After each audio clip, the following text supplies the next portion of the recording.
Electrical కుక్కర్‌లో food cook చేసుకొని తినకూడదని తెలిసినా కూడా ఇలా తినాల్సి వస్తుంది. ఎందుకంటే మా దగ్గర సెకండ్ సిలిండర్ లేదు. డే టైమ్‌లో గ్యాస్ అయిపోయినప్పుడు ప్రాబ్లమ్ ఏమి లేదు. వెంటనే బ్లాక్‌లో తీసేసుకుంటాం. కానీ నైట్ టైమ్‌లో గ్యాస్ అయిపోయినప్పుడు మాత్రం దీంట్లో వండక తప్పడం లేదు. అది కూడా ఒక 4 మంత్స్ బ్యాక్ అయితే చాలా ప్రాబ్లమ్ అనిపించి నైట్ టైమ్‌లో గ్యాస్ అయిపోయినప్పుడు ఈ కుక్కర్ అయితే తీసుకొచ్చుకున్నాం వెళ్ళి అప్పటికప్పుడు.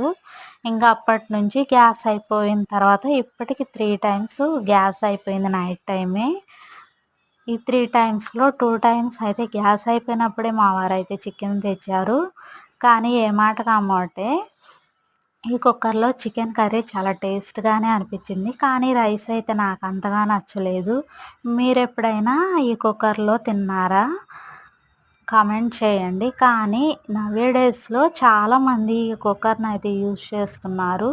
హెల్త్‌కి మంచిది కాదు అని తెలిసినా కూడా మీరేమంటారు? కామెంట్ చేయండి.